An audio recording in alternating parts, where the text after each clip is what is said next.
Venture parents, I just uploaded another article about that dreaded topic, traveling with kids on airplanes. So I wanted to share with you some tips on how to get through it. First of all, you have to decide if it's really the best thing for you and your family to do. It's tough for babies, it really is. They have ear problems, they don't understand what's going on. Toddlers, having to keep them sitting still for so long can be an issue. So, and it's a lot. It's a lot for a kid. So, and I assume most of us can't afford private jets because that would be the best. That would be the absolute best. But realistically, it's flying in coach or maybe business class. But yeah, so think first if it makes sense for you and your family. Then, if it's a go, then what I recommend for taking your children on a plane, and I've done it, I have lived it. I've taken my daughter on many airplanes from the time she was an infant to all grown up. So, what I would recommend, and on some long flights to Europe and Hawaii, and yeah, so. But so what I would recommend, first off, electronics, toys, load them up. Don't feel guilty about it. Whatever you have, their favorite stuff, whatever's going to keep them happy during that flight, it's okay. I give you permission. So, but download the games first. Don't make it so it has to be something that's Wi-Fi connected. You can't count on the Wi-Fi on an airplane. So there's that. That's to start, right? You've got your downloaded games, good set of headphones, a headset with headphones. Um, Good ones that cover the ears all the way, not the little earbuds. Uh, I would bring two. Have a backup. Always have a backup. With kids, always have a backup. And if you have two kids, still have a backup or two. Make sure it works before you get on that plane. The headphones that they connect, because those cords get shredded, and you don't want to get on the airplane and then discover that the headset doesn't work. So check all your gear before you get on the plane. Um, Make sure the batteries are charged. Bring extra battery chargers. Don't assume that the plane is going to have a plug in there. A lot of them do, but they don't always, and especially the smaller airlines. And you can't assume that the airport will have them either. So bring a couple, whatever's TSA approved, bring them on. Now, that's don't, like that, not bringing that headset, that's a rookie mistake. I've seen that happen so many times. And then everybody has to listen to the gameplay for hours. So, you're going to be on a plane with other people. So, bring the good headset. So another thing is snacks. Bring their snacks. Um, Snacks are a tough one. What you want to make sure you can get it through security. So no liquids, unless you can get, unless they're approved liquids. Um, Fruit if you can. Depends on the country, on the area.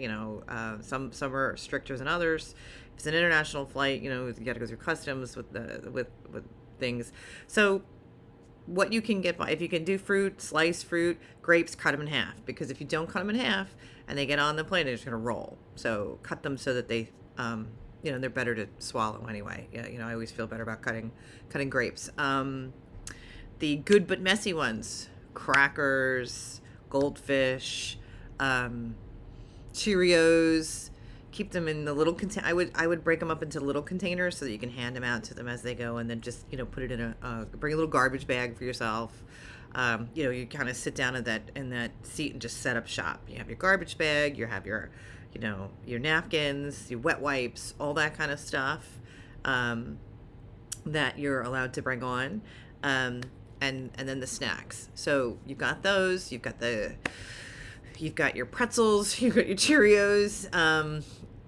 Anything. It's just they're going to be messy. So if you're okay looking that flight attendant in the eye, you extricate yourself from your space at the end of the trip. But that is what I would do. String cheese.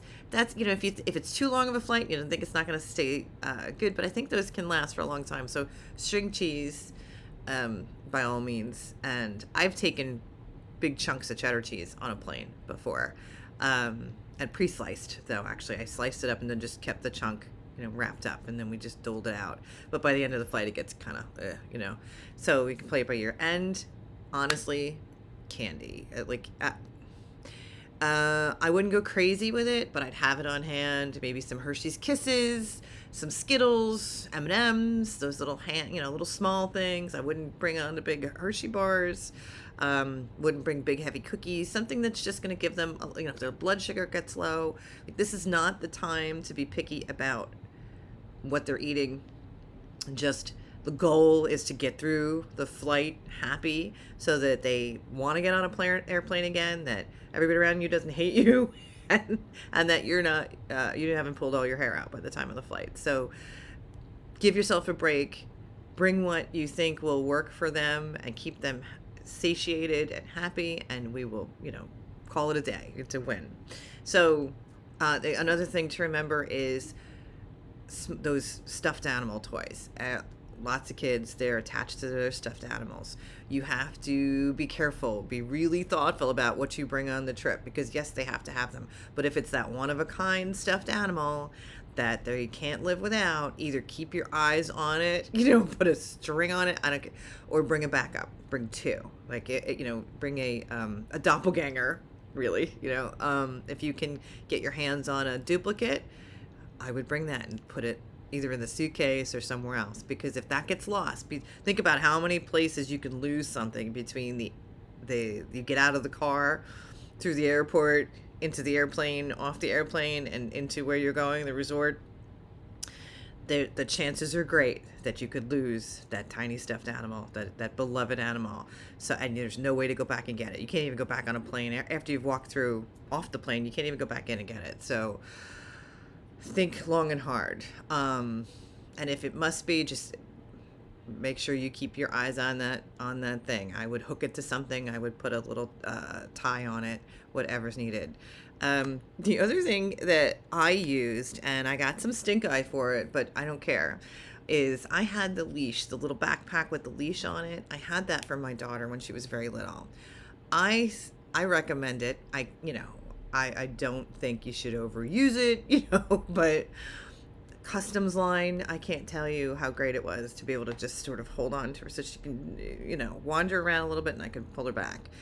I don't think there's any harm in it. Again, you lose a child, there's no second chances. People who don't have kids may look at you like, oh, that's terrible, but you just wait until they're in that position.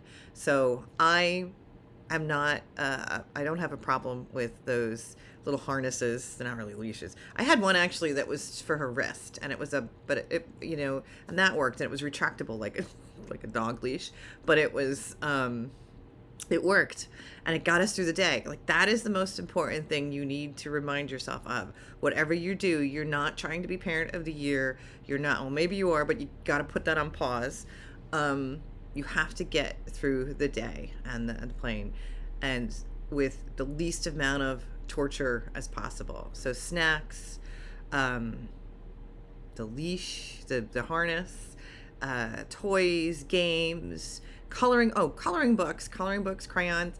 I would not bring a lot of crayons. I would bring a few crayons, and I would not, I've actually tied them little strings and kept them handy, because things that are going to roll off that table are just not good. And that's small space. You're going to be twisting yourself in all kinds of positions trying to pick up crayons 25 times during the flight. So, and I would actually take a whole bag. If you have more than one child, or you can work it out, I would take one carry-on just for snacks and toys, and put them all in one place so you know where it is. And then if it could slide under the seat, even better, but you're probably going to have that open quite a bit. So I would just dedicate one bag to all the ancillary things that you need in order to get through your travel. I'd also talk to the doctor about, is there something you can give them for their ears? I, of course, speak to your doctor about anything like that, but anything that could possibly, especially if they have a lot of ear problems, is it okay to give them something in order to unclog their ears by the time they have to ascend and descend, because that's where a lot of the crying, that's why a lot of the crying happens.